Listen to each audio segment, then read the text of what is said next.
Welcome to Wellness Spring.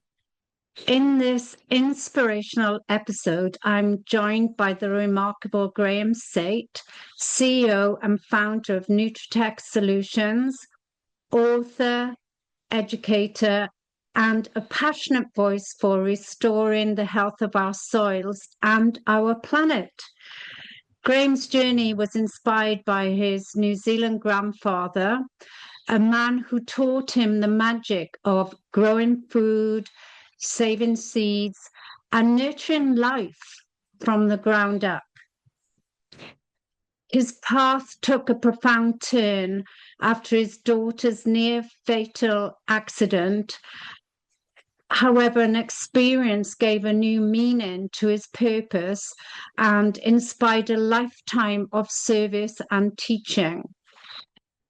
From music to microbiology, psychology to soil, Graeme shares a deeply human story of resilience, regeneration, and the power of growing life from the ground up.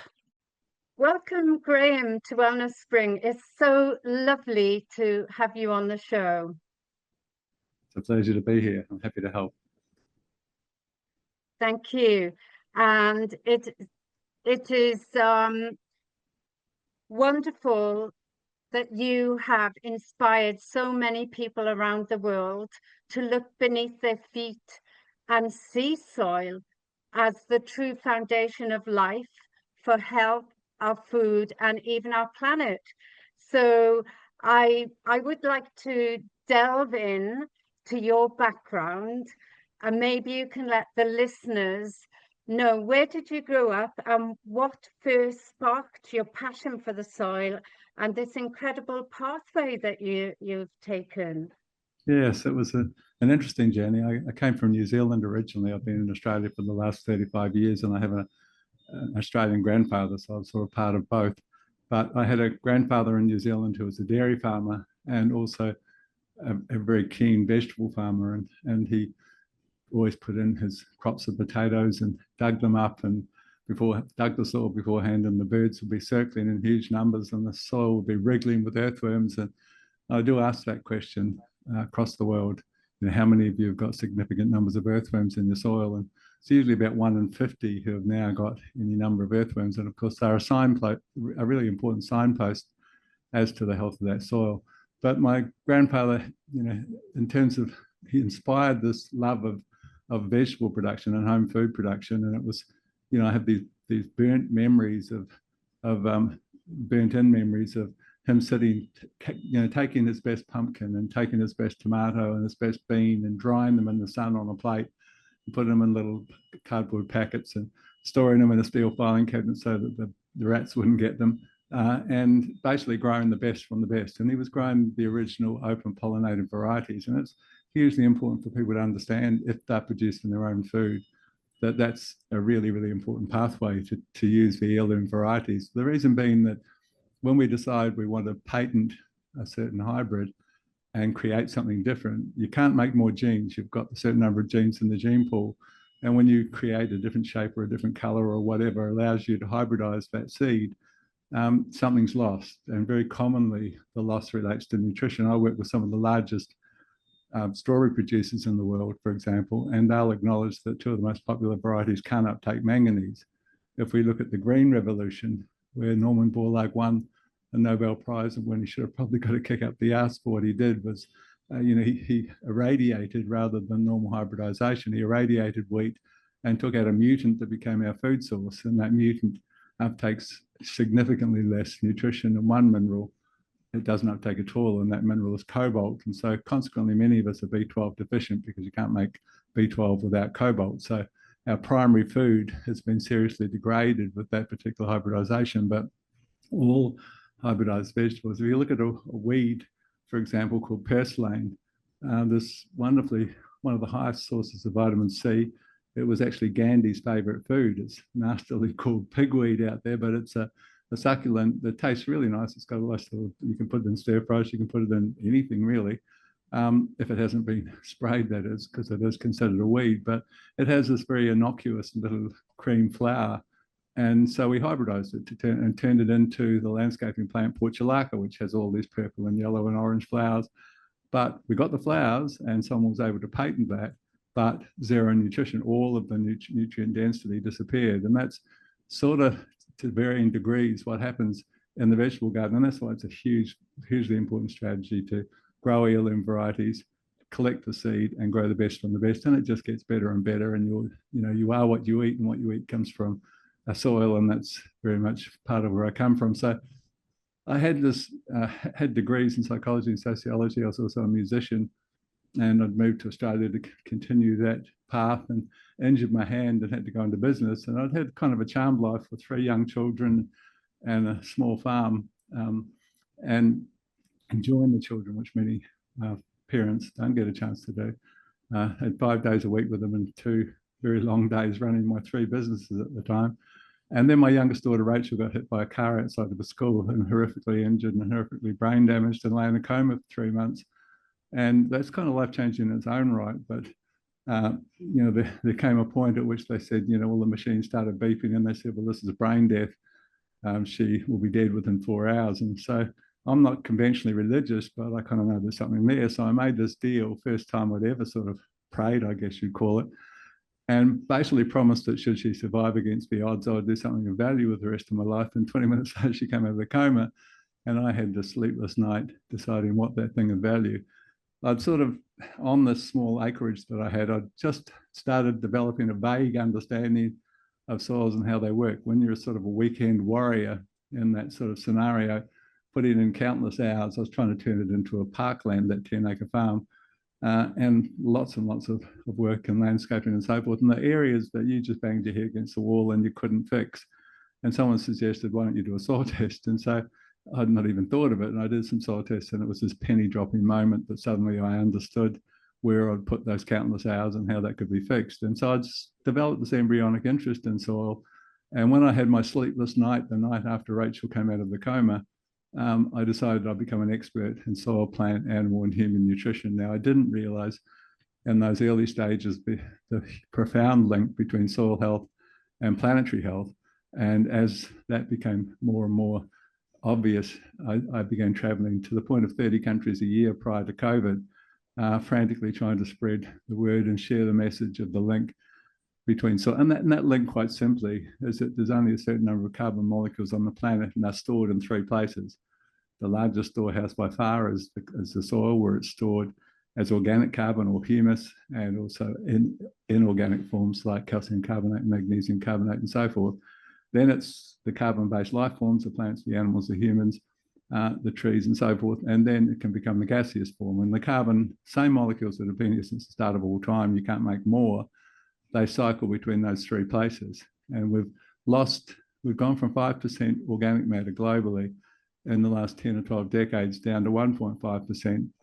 And that represents almost double the amount of CO2 we've put up from coal and oil and industry and motor vehicles and so forth. So a really simple strategy is to put it back where it came from. And if you can build organic matter in your soil rather than the current model of constantly losing small amounts each year, and that is direct carbon sequestration. You can't make new carbon. If you took your organic matter from 2% to 3%, you stepped into the carbon cycle and sequestered what otherwise would have gone up into the atmosphere. So it's, of course, there's now carbon credits for achieving that goal, and it's rapidly becoming a secondary income stream for farmers. And it's a wonderful scenario, because it turns out that when we look at the importance of organic matter in the soil, and we look at one of the studies conducted by one of our major banks, when they looked at what determines profitability, they wanted to review that because they'd had giving loans to people to get bigger. The dominant mantra is get bigger or get out, and loaning money to farmers to buy their neighbour's farm.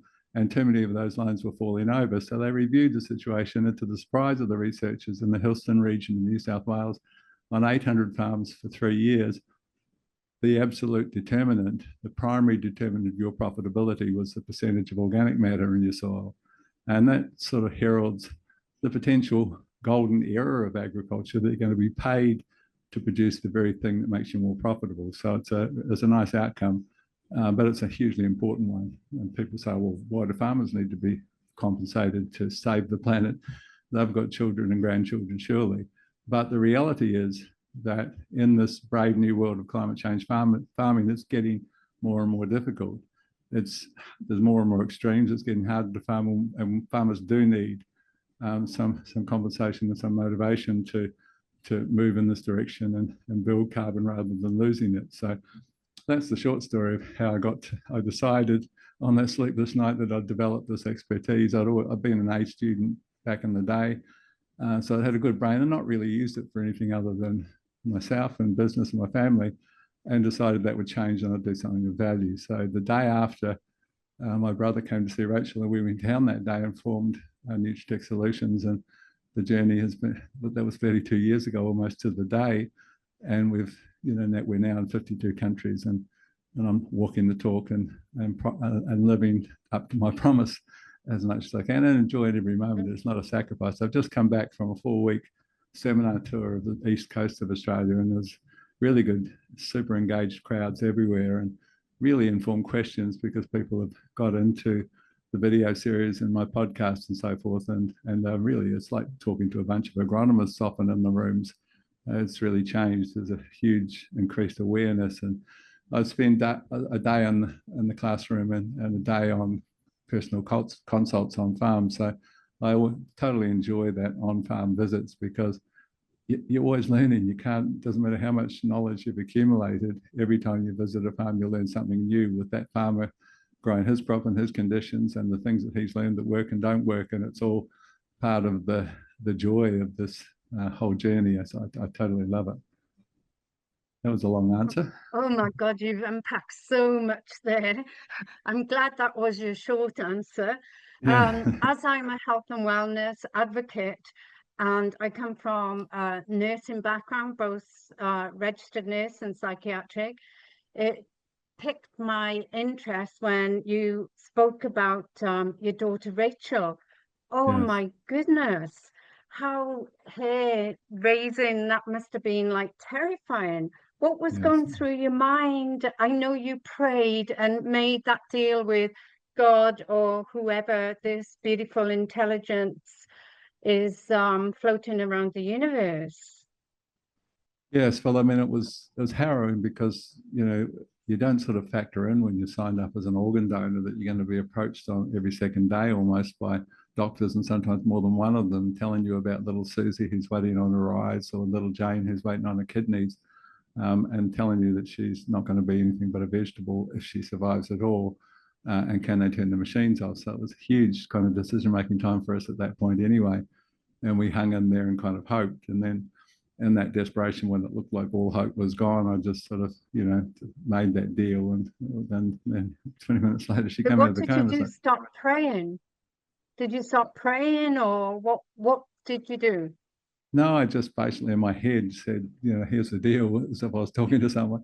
She survives. I do. Yeah. I use my skills for the benefit of others rather than myself. And so that was the start of the journey. And it's been a wonderful journey, because it's kind of, you can't get what you don't give, and the more you give, the more you get back. And it's been this wonderful trip from there on in. So people say, oh, it must be a great sacrifice for you to be putting all this effort in and traveling all over.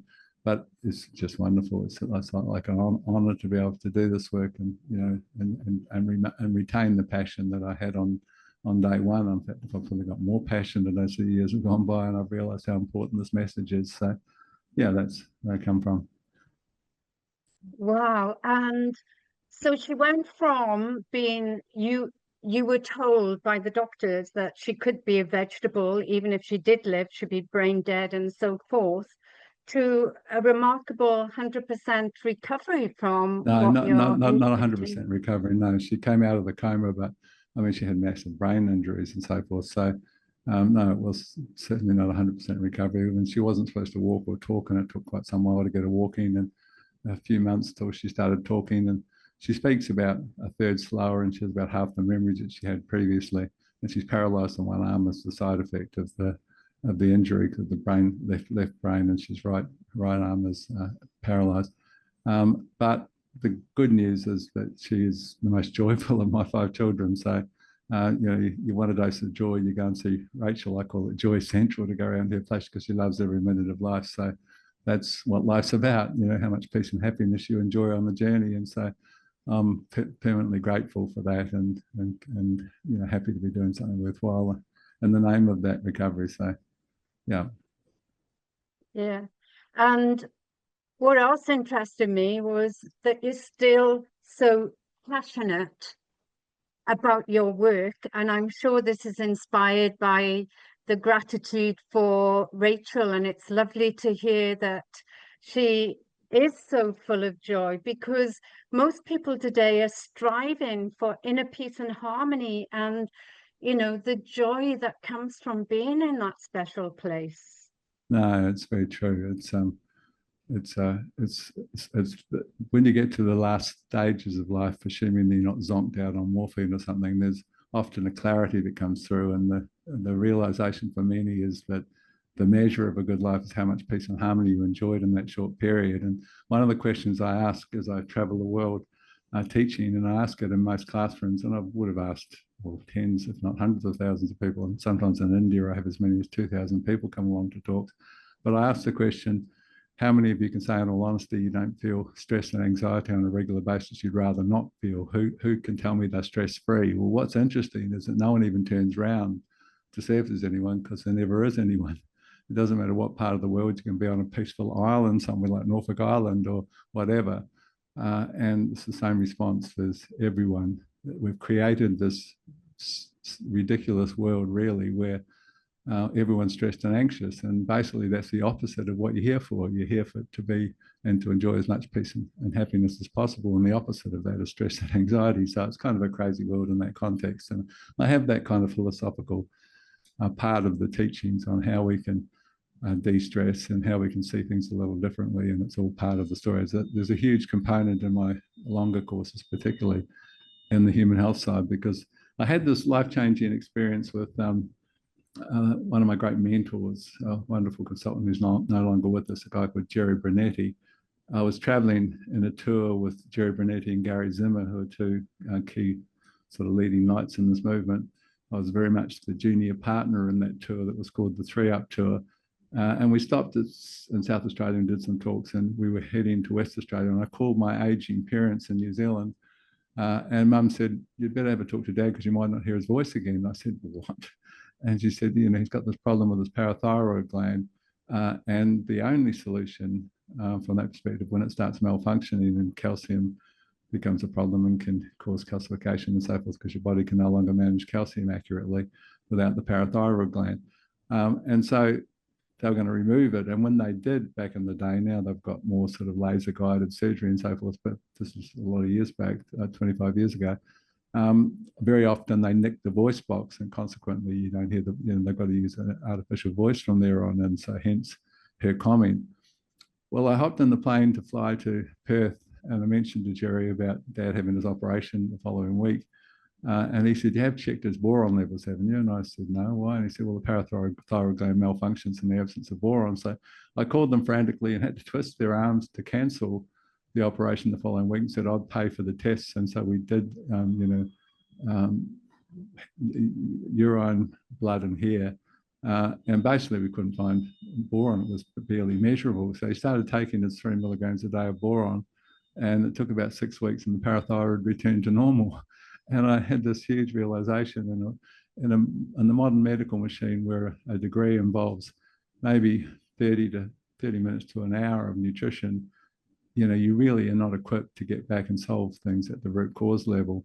And how many times do we pull out the scalpel because we don't understand the story? And so I decided that would be part of my mission, was that I would, develop some expertise in how the human body works and nutrition generally. And so I lecture, and there's many, many hints and tips and strategies about how you can live a longer, happier, healthier life that has become as popular as my soil health talks. So I talk at length on all sorts of things. And there's so many things that really should be taught at primary school level that are so important that people just don't understand about how they can look after themselves better than what we are currently. Wow. Yeah, going back to the farmers and the people you're teaching as you're traveling and stress and anxiety. It's so prevalent around the world at the moment, and I've started doing weekly talks on stress and anxiety and overwhelm. And when Brian and I were traveling in our camper van around Australia, we were amazed at how many people were stressed, and to discover that once every 10 days a farmer commits suicide. Yes, it's a terrible story, and that there was actually some figures released a few years back by the rural press who control all of the rural newspapers and so forth. They put out this little bulletin called Farmers Health, and they published for the first time that I'm familiar with the statistics on farmers' health versus the other professions, and it was literally double the levels of most degenerative diseases. It was 2.5 times the level of prostate cancer to the next closest. It was 3 times the level of depression and alcoholism, and 4 times the level of suicide of the next closest profession. So it was a terrible indictment of the clean green profession that it was anything but. And so, I've made it very much my role. I consider farmers to be literally the most important profession. There is nothing more important than food production. And, so I've made it my role to try and help look after them a little better than what they're currently being looked after, and teach them the sort of tools to look after themselves a little better. And as I say, it's become as popular, that side of my story and my teaching, as the soil health and plant health and so forth story. So yeah, hugely important. I'm so delighted to hear that. And farmers, in my opinion, are the most important people in the world. And as you said, we are what you eat. I'd also like to add, eat, think, and drink, because we have so many negative, Yes, disempowering beliefs going over and over and over and over. exactly. And can you tell us a bit more about nutrient density and the work that you're doing with that? And why is nutrient density important for people? Because today, so many people just buy the shiny apple in the supermarket and not knowing that it's been sprayed with chemicals and so forth. No, so there's 2 different equations there. One of them is the chemical contamination story, but the nutrient dense story is we literally are what we eat, and what we eat comes from a soil that's a shadow of what it used to be. We had this German chemist who analysed the ash from plant matter 10 or 12 decades back, and determined that it largely consisted of nitrogen, phosphorus, and potassium. We realised there were armaments factories lying dormant at the time, and that we could make these 3 core ingredients. And rather than what we'd done forever for thousands of years, which was sort of a cyclical model, always involving animals and things were cycled back through, and understanding that the first cell that oozed from the Precambrian ocean had 74 minerals, and that there are no accidents in the perfect blueprint called nature. And so suddenly we started taking a little bit off, as we do, but we were cycling with the animals, so you were getting a little bit returned all the time. We started taking off a little bit of everything with each crop and putting back just 3 things. We really dumbed down nutrition at that point. We literally moved into the NPK model with nothing else for a long while.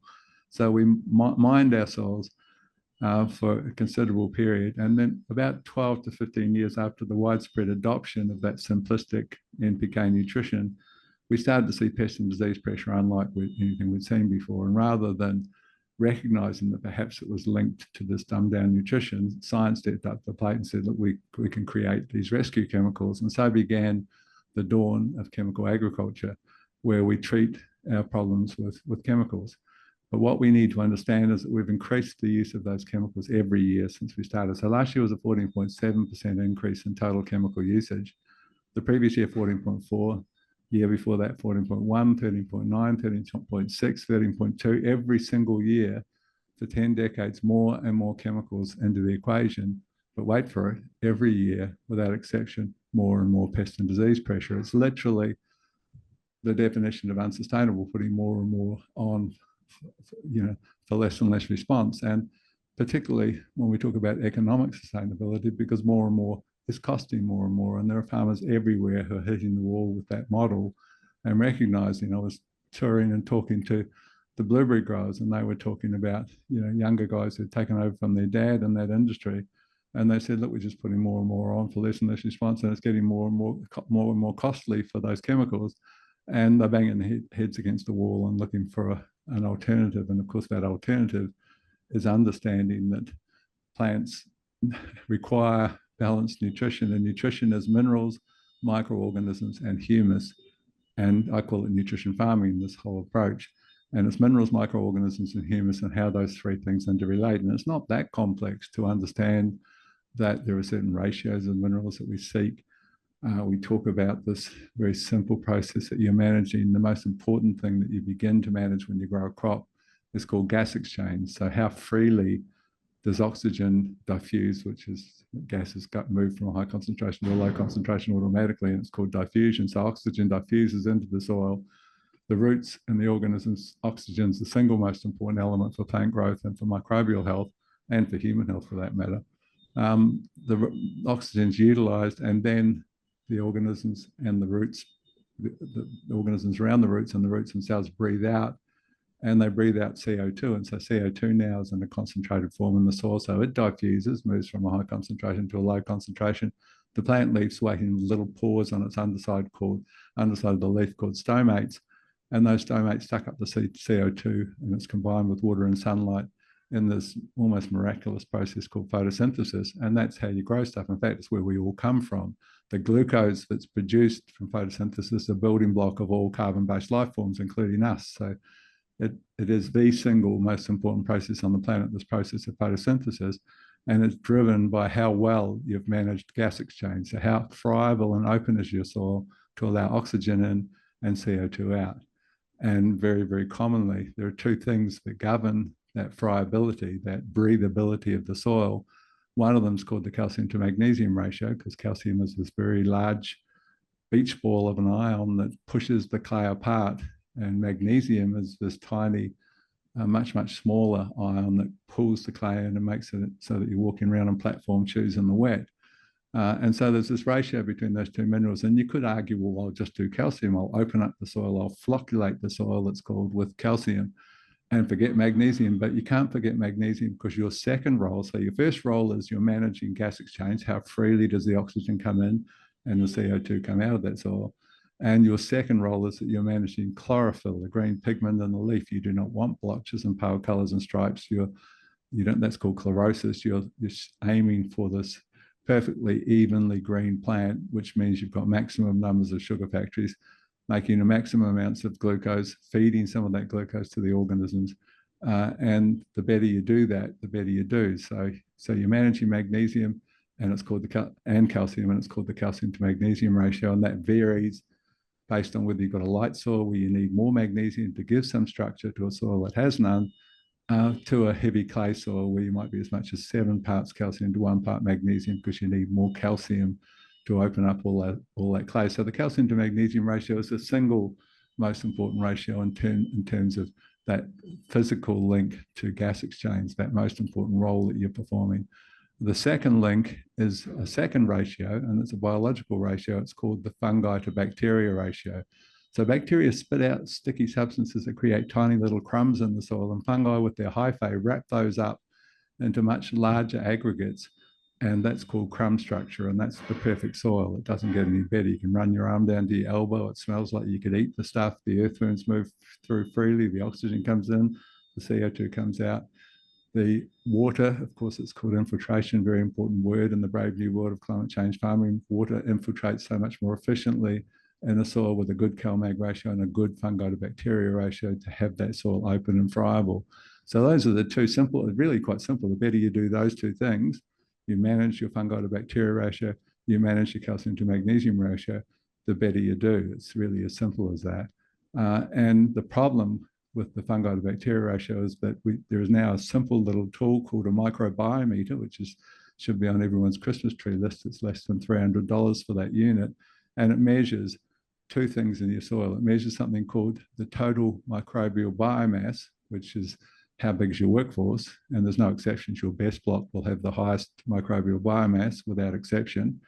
And it measures that all-important second thing called the fungi to bacteria ratio. And what we see is that the vast majority of soils everywhere have got 90% bacteria and 10% fungi, and what they should have is 50% of each. It's a 1-to-1 ratio that heralds a breathing soil that you would do well with. And so then we teach how you can change that ratio and how you can open up that soil and make it more friable so the oxygen comes in more freely and so forth. And so that's a very simple starting point in nutrition farming and how it works. We've got the two ratios, the fungi to bacteria ratio, the calcium to magnesium ratio. You fix those and that's a wonderful start.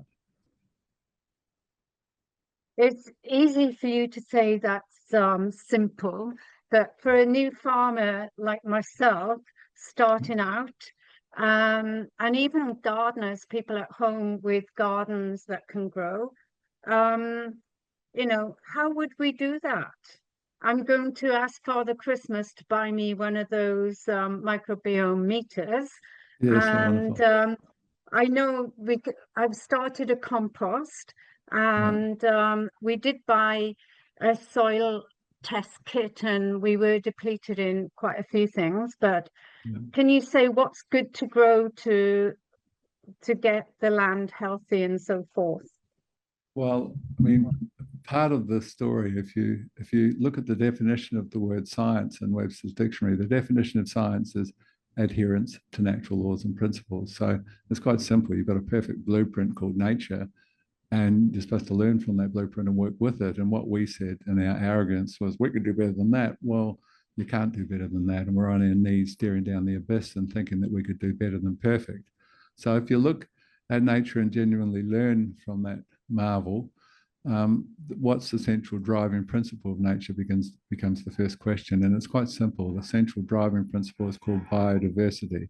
Nature is the more the merrier is how nature works. And when we look at plants and we look at this phenomenon called cocktail cover cropping, which I've just finished this tour of the East Coast and we're on many farms during that time.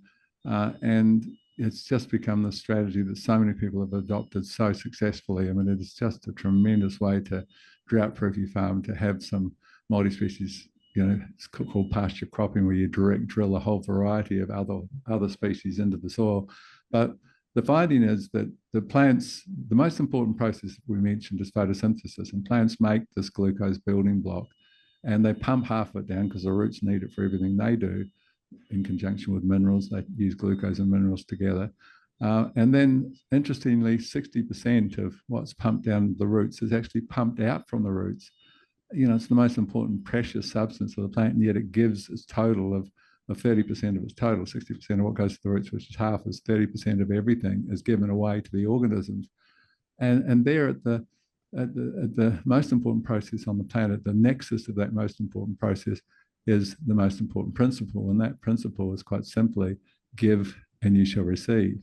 And that is a universal principle that applies to us as much as it applies to many, many things in nature. And when you say, well, how does it apply to me? Well, it's interesting because I lecture on longevity science, and we know that, you know, if you want that extra 10 to 15 years, that it's really specific exercise regimes, including things like resistance exercises and interval training and so forth, that release human growth hormone. We know that it's very specific dietary requirements, and we know that it's informed supplementation. So there's three key things that there's the whole science of longevity is based on. But I think last March, there was a book released in Australia with some science behind it, suggesting that there's a fourth thing that can determine longevity that's equally as important as the other three. And that fourth thing, surprisingly, is volunteering. They've discovered that, and of course, this is the principle of give and you shall receive. People volunteer when they've got the time. They retire perhaps, and they volunteer for the first time. And after a month or two, they're saying, "What is this feeling I'm feeling? I've not experienced this before," and they're feeling a sense of peace and harmony they haven't experienced before, because you don't get what you don't give. And that's the law of give and receive. And there it is. And the whole concept of living an extra 10 or 15 years, volunteering is one of the four things that determine that, very interestingly. So, yeah, that's just a long answer to a short question again. So back to that story of the plant giving away 30% of its total glucose that it produces. It doesn't just give away glucose. Every plant has a unique requirement, and this is the whole story of biodiversity. Every plant feeds, if I'm growing bananas, as I do amongst many crops on my subtropical farm, I have two farms, one up in the temperate regions of Stanthorpe and one down here on the coast, on the Sunshine Coast. So I just have a mouthful of water. So I grow bananas amongst other things, and I show in my courses the very specific requirements that differ for every plant. Every plant has a greater need for zinc or manganese or boron or whatever. If you're a legume, you've got very high need for calcium and boron, for example. And so the plants don't just give sugar, they lace that glucose giveaway with whatever they want to stimulate to deliver their particular requirements. So if you're a banana giving away your sugars, then you've got this very, very high need for manganese. So you introduce some substances that stimulate manganese reducing organisms who will deliver your requirements. So the bottom line is the greater diversity above ground, because they're all feeding different organisms to deliver different things, the greater the diversity below ground. And nature says, you beauty, this is what I want. And that's, what we've done. And as I say, many things we've done under that definition of science as adherence to natural laws and principles. Many things we've done are anything but. Monoculture is the opposite of what nature wants. And so how you can counter that, I've got an apple and stone fruit orchard at Stanthorpe as one of my farms. How you counter that is you put multi-species cover crops into the interrow and bring back that diversity that nature so desperately requires. And that applies the same in your veggie garden or under your fruit trees or whatever. That this diversity is a huge story. The more the merrier is basically what nature wants. So it's a wonderful strategy. And so then within that model, if we're talking about, say, trying to improve that fungi to bacteria ratio, there's a really important thing. And so if you're vegetable gardening, if you've ever sort of looked into permaculture principles, for example, you'll know that one of their strategies is that you plant functional legumes, particularly lucerne plants, throughout your veggie or throughout your orchard, and then they become this cut and drop plant because there's actually no mulch known to man that's better than lucerne mulch. So you grow your own lucerne mulch, but the plant itself, legumes have a really important role, ecosystem role it's called. First of all, of course, they house these little organisms and nodules on their roots, these organisms called rhizobium that give you free nitrogen. Of course, they utilize the nitrogen for themselves, the legume, and then they give up, once they've developed themselves, then they give some of that nitrogen to the neighboring plants. But all legumes release an acid exudate from their roots, and that breaks apart two minerals that tie up very quickly in the soil, which are called calcium and phosphorus. And it turns out that when we look at this hugely important thing called photosynthesis, the single most important two minerals for photosynthesis are calcium and phosphorus. And here you've got a plant that's releasing the two of them and making them available to the surrounding plants or trees if it's an orchard and so forth. So you're getting free nitrogen, you're getting free calcium, you're getting free phosphorus, three hugely important minerals. And then there's a fourth benefit from legumes. And that fourth benefit is that they release this acid exudate constantly from their roots, and that's what fungi love. And so fungi absolutely thrive beneath a legume. And you will find with that meter that if you take soil off a legume roots, you'll have double the counts of fungi. So the trick one of the tricks to bringing back and improving your fungal component is that you must have functioning legumes. And herein lies the catch, because not most, but about half of the legumes that I look at when I walk fields, or in gardens for that matter, are non-functioning legumes. And so they're doing nothing. They're just a parasite sitting there doing nothing in the scheme of things. So what determines their functioning is that for a start, they have to have nodules, and about half of them don't have, and that's a lack of sulfur. It can be other things, but sulfur's the biggest player. See, we used to get sulfur for free. It came down as acid rain, and then we found that acid rain was killing forests and waterways around the world, so we banned it completely, and farmers haven't caught up with the fact that you don't get it for free anymore. And gardeners have not caught up with it. And sulfur is deficient everywhere you look. And if you've got sufficient deficiency, then you can't nodulate on your legumes. And so you haven't got the nodules. If you haven't got the nodules, you haven't got the organisms fixing nitrogen. If you haven't got that happening, you haven't got the acid exudate, so there's no breaking apart of calcium and phosphate, and there's no feeding your fungi. There's nothing. It's just a parasite plant in the paddock. So that's number one, you've got to have nodules. So you've got to get on your knees, dig up and see that you've got little nodules on the roots. And number two, those nodules must have a red pigment inside them when you squeeze them or squash them on a sheet of white paper. And that red pigment is called leg hemoglobin, just like the pigment in our red blood. And if you haven't got that red color, then it's a non-functioning legume that is not fixing nitrogen, it's not releasing acid exudates, it's not feeding fungi, it's not breaking apart locked up calcium and phosphate and delivering those minerals to the surrounding plants. And again, over half of the fields you walk, they might have nodules, but they're white inside instead of red.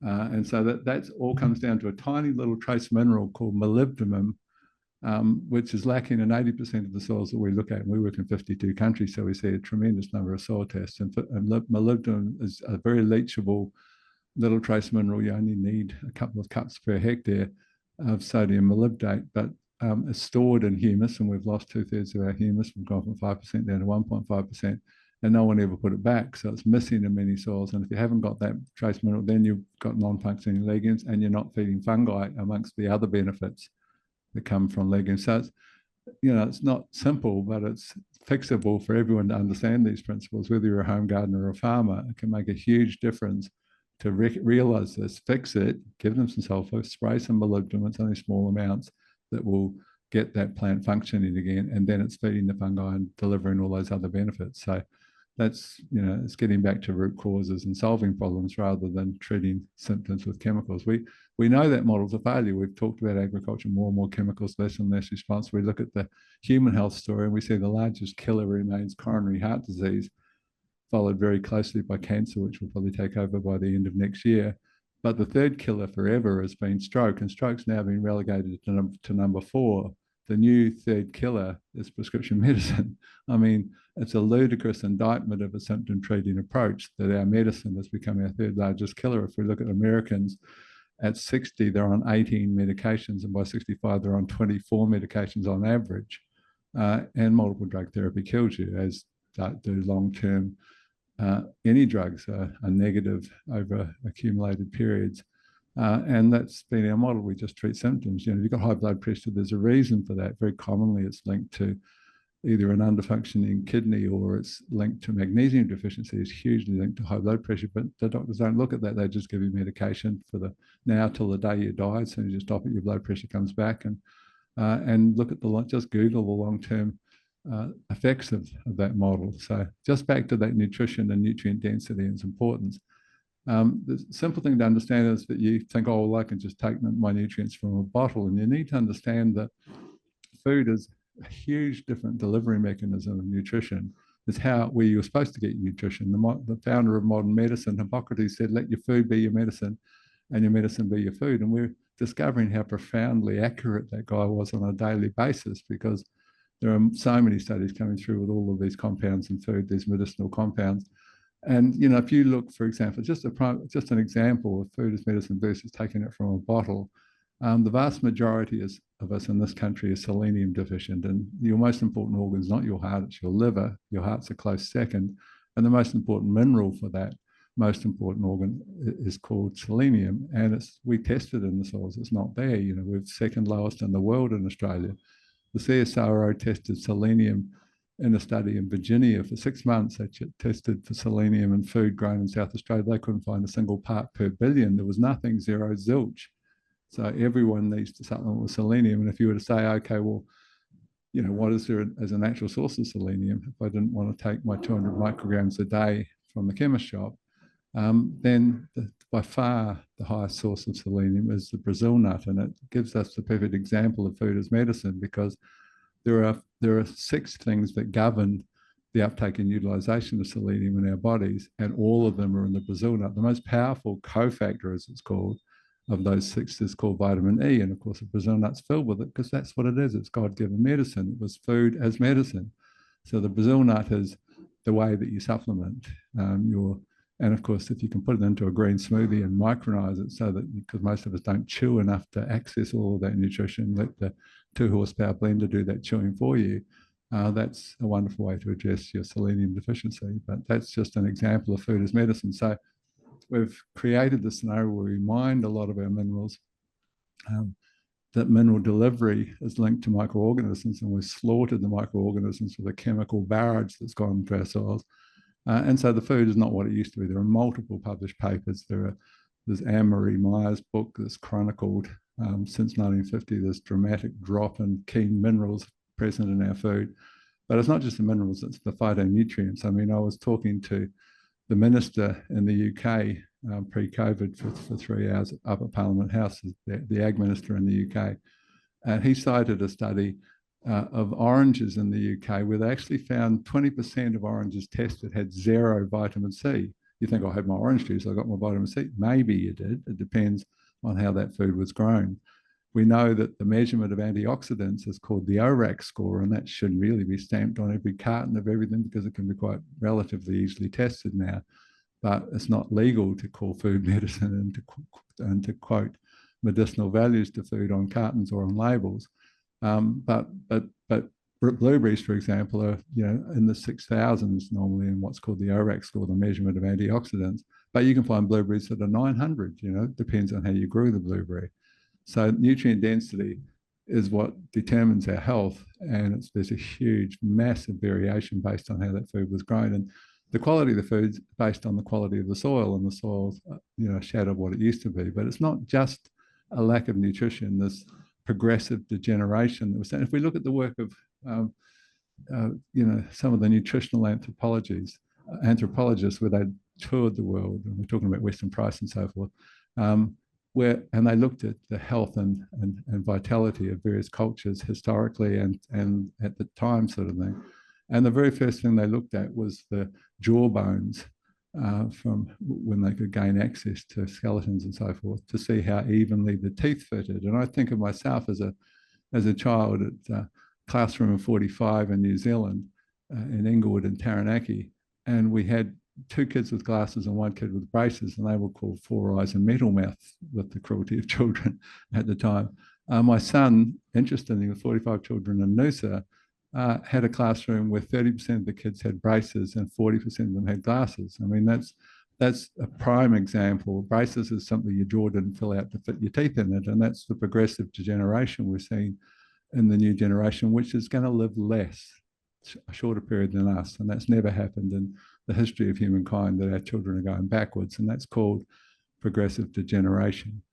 If we look at Francis Pottinger's work with part of that story is the consumption of dead processed food. And what Pottinger showed us with 900 cats in a book called 900 Cats that chronicles that research, he took these cats and half of them over 3 generations were given just processed food. So pasteurized milk, biscuits and tinned food. And the others were given raw milk, raw fish, raw meat and so forth, which cats were designed to eat. And they chronicled their progression. And by generation 3, half of the kittens were born dead and none of them lived longer than a month. It was this terrible downward path with, that extreme version of only processed food. But I can walk behind you in the supermarket and tell you the health of your family. I wouldn't, but sometimes I feel like making comments because there's obviously issues there based on how much processed food is in that trolley. It's just very, very simple. I mean, how do you keep food in this football field size stadium called a supermarket? How does the cornflakes sit for 2 years on the shelf?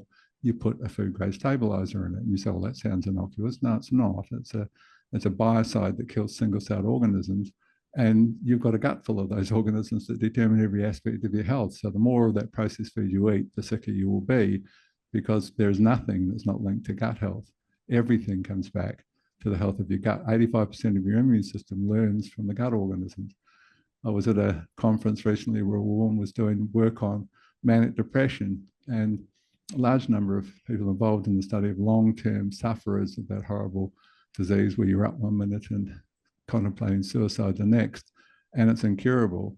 And she was looking at fecal transplants. And so, of course, the concept of finding someone bomb-proof, paying them to poo, brewing their organisms and putting a tube up the bottom of the receiver and changing completely the microbiome. Well, she was soon to publish an 82.6% cure rate of long-term manic depression based upon putting someone else's complete system. So, you hear the story of the gut as a second brain. Well, there's a prime example of it. The gut health is huge. It's everything. And we increasingly recognize there's so many studies now coming about the importance of nurturing the human microbiome. And so it's, we've assaulted that system in very much the same way we've assaulted the organisms in the soil with the barrage of chemicals. There's 2 things, I'll just complete that story. There's 2 things we should have been told and haven't been told with the food contamination, the chemical contamination. Yes, we did the research and showed you could get away with 4 parts per million of diethane or 5 parts per million of glyphosate on food, and the guinea pig didn't die in that 3-month trial. But there's 2 things we weren't told. One of them is called bioaccumulation, and no one's ever mentioned it. But how does your most important organ, your liver, manage, which is, your liver is charged with this two-stage detoxification system, and it's geared so that it can actually neutralize most naturally occurring contaminants. It can have some attempt at neutralizing. It could be mercury or arsenic or whatever. They're all natural. And half of the chemicals that we spray onto our food are derived from natural compounds. We synthesize something that we found worked in nature and dumbed it down a little bit usually, but and that's what we've utilized. But slightly over half of what we created. And the liver looks at that new structure come in and says, what the bloody hell is that thing? And it pumps it off and stores it in their fat cells. And that's why if you're overweight, you don't lose fat weight too quickly, because you get really sick when you release those chemicals. So in a study in the US, of 1,400 kids, 700 from towns, 700 from rural areas, they looked at the 13 most commonly used farm chemicals: fungicides, pesticides, herbicides, nematicides, the wormicide that every cattle producer uses, or most of them. And they looked at the 1,400 kids, half from the town, half from the city, to see, they looked at urine, blood, and tissue. And to the horror of the research, they couldn't find one child who didn't have unacceptable levels of all 13 chemicals. It was a horror show. And we know that the largest killer of our kids is childhood leukemia, and we know that there is no debates about the link between environmental chemicals and that particular quite new disease. So my argument is that we can do it better, then we should be learning how to do it better, and that's what I teach. That's a short story. Oh my God, so much to unpack there. It's called drinking. It's called drinking from the fire. It's called drinking from the fire hose. When you hear me talk, that's what people call it, because it's just like this for hours. I talk to 10 hours a day, just like this.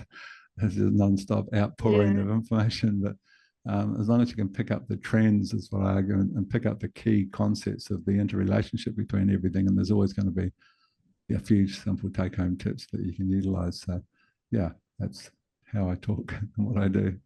You're like a walking encyclopedia. And I know everybody will benefit from listening to your podcast shows and doing your training courses.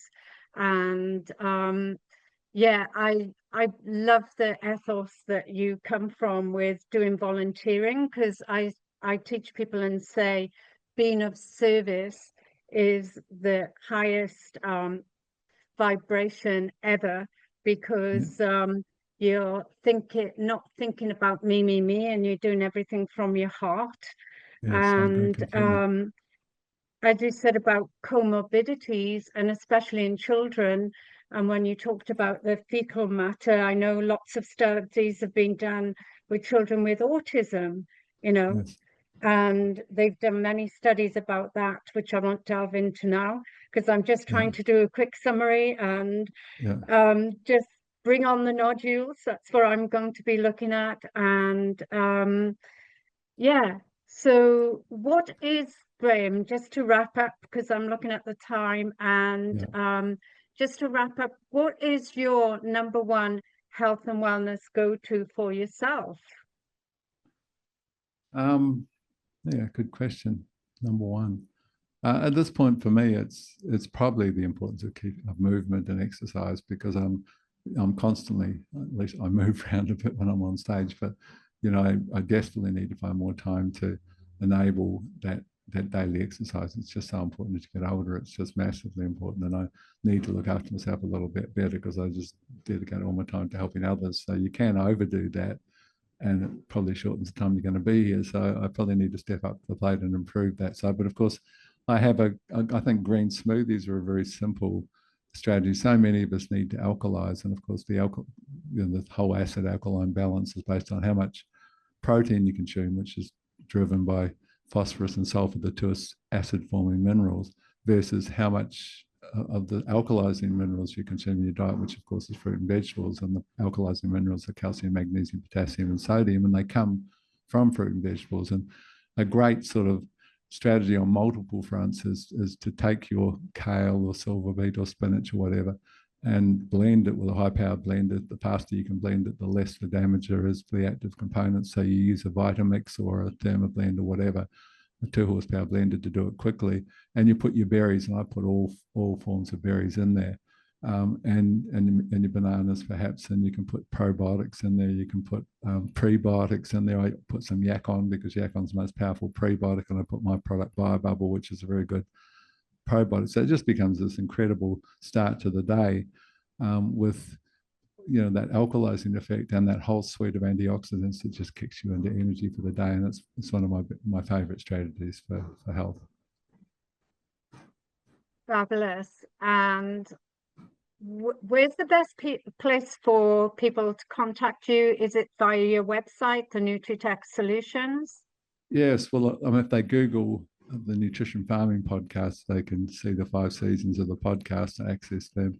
There's also a YouTube channel. It's called the How to Do It channel on YouTube, where I teach just for 15 minutes for each video, and that's in its 4th or 5th season now. It has many tens of thousands of viewers, but it teaches you all the little strategies in the garden for yourself, lots of health strategies, and of course for farmers, all kind of concepts of how you can brew living fertilizers up on your farm and so forth. So otherwise, there's the www.nutritech.com.au website with hundreds of articles, and we've got a new app that's coming out shortly. We're just going through the beta testing, and it's really like there's nothing been quite like it before. We've got satellite imaging, so it's just going to be like $10 a month. I'm trying to keep the price down, but that'll include access to satellite imaging and chlorophyll density and moisture requirements on your paddock, and soil tests that are automatically converted to our soil therapy and plant therapy for leaf tests, and suggestions on how you can improve and why you need to, and online webinars. And there's even a Ask G-Man, because my nickname is G-Man. So all of my accumulated works, which is over 15,000 pages of my articles and videos and everything I've ever done, has all been put into an AI model. There's a whole human health separate section and a soil health, and you can ask any question and get really, really comprehensive answers. So I've cloned myself. If I die tomorrow, it should all be okay. Oh, this is wonderful news, Graeme, and thank you so much for sharing all your wonderful words of wisdom. And I'll put all your links in with the show notes. So thank you very much for giving up your precious time. No problem. It's nice to chat. Keep up your good work. Thank you. Thank you. Thank you.